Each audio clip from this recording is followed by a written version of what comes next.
This is a question from the topic kinematic indeterminacy of portal frame or rigid joint frame. So a frame is shown in the figure.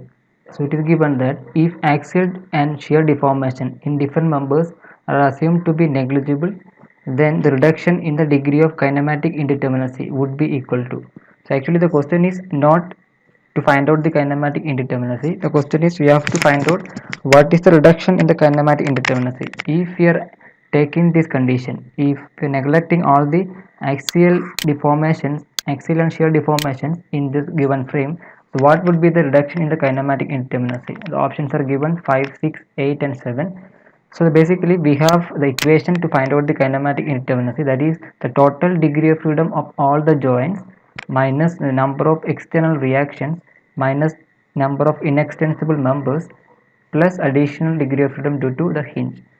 So the direct method to solve this question is, the first we will find out the degree of freedom or the kinematic indeterminacy of this frame without considering this condition, without considering the condition. That means the first I can find out the kinematic indeterminacy dk with axial deformation. So we can directly use the equation, what is the total degree of freedom of all the joints. So here we have to just count the number of joints. So there are 6 joints. So the total degree of freedom of all the joints, for each joints we are going to have 3 degree of freedom for a 2D structure. So 6 into 3 minus number of external reaction. So we have 2 hinge support, there will be 2 reactions at the 2 hinge support. So total number of reactions are 4. So this is minus 4 minus inextensible members. The first we are assuming all the members are extensible or there is axial deformation. So the number of inextensible members are 0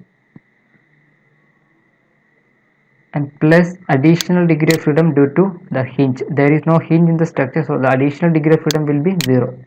So the answer is 18 minus 4. So the answer degree of freedom or kinematic indeterminacy with axial deformation in this structure, that is 14.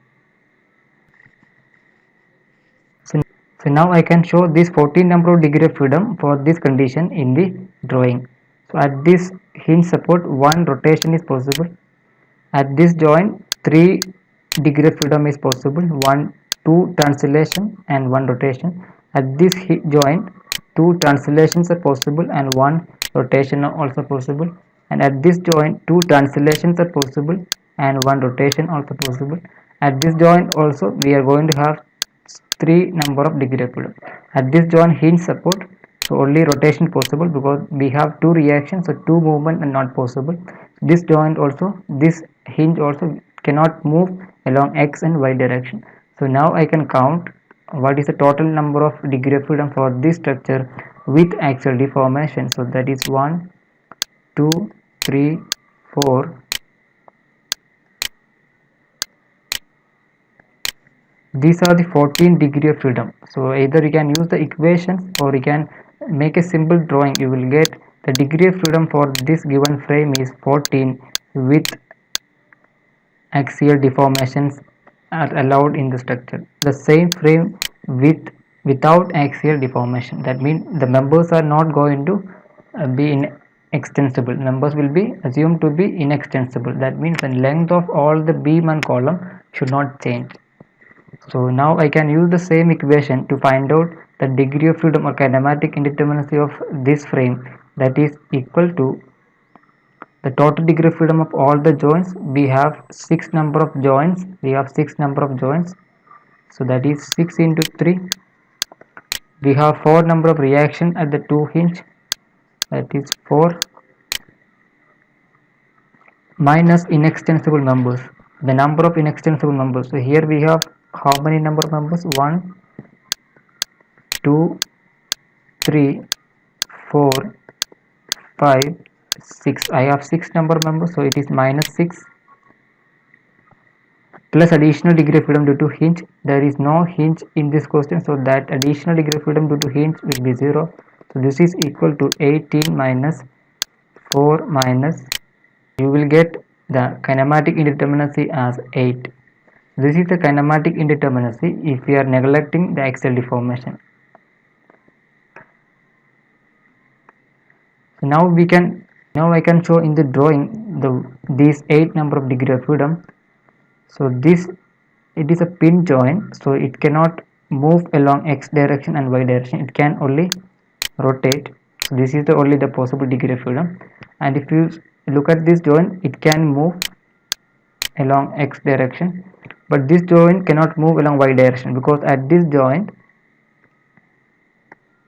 this support this vertical movement is arrested. So this joint cannot move in the vertical direction, because if it moves, that means your length of this column is changing.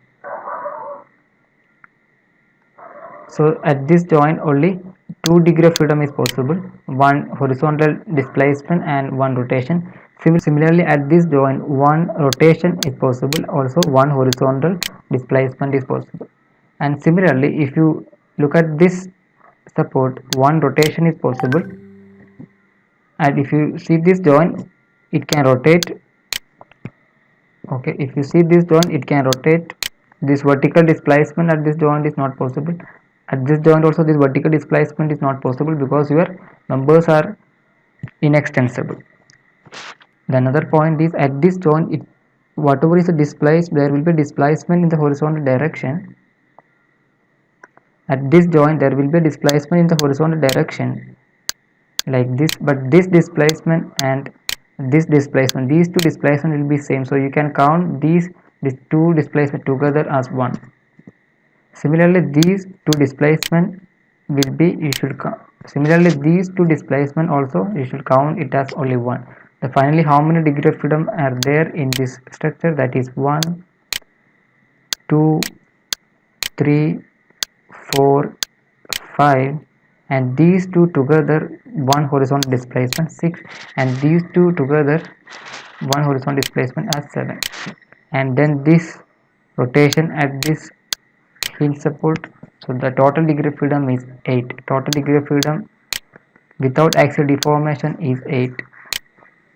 So your question is, what is the reduction in the degree of freedom if you consider this condition for this frame? So without this condition your degree of freedom was 14. So now with this condition your degree of freedom is reduced to 8. That means reduction is 14 minus 8. So that is equal to 6.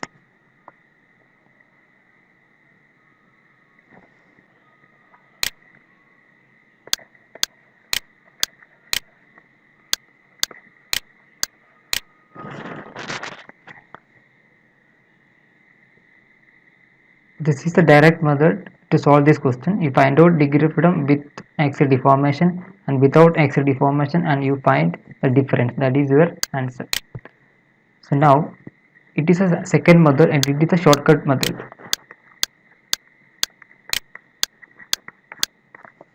We know this is your equation for the kinematic indeterminacy. Total degree of freedom of all the joints minus number of reaction at the external support. So now we will see the shortcut method 2 to solve this question. So we have to find the reduction in the degree of freedom or kinematic indeterminacy due to the inextensibility condition. So you know the equation for your kinematic indeterminacy, that is total degree of freedom of all the joints minus number of equations minus number of inextensible members plus additional degree of freedom due to hinges. So if you just, from this equation it is clear that if we find out the kinematic indeterminacy with and without this condition, the difference is only this term. Difference is only this term, that is the number of inextensible members. So the reduction in the degree of freedom or kinematic indeterminacy, it is nothing but the number of members present in your structure.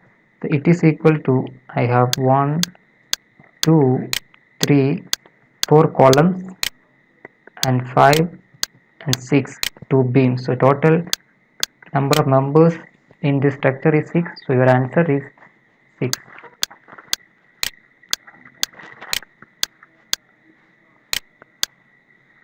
So if you get this kind of question, you should solve this question by this method. So within second we can get the answer.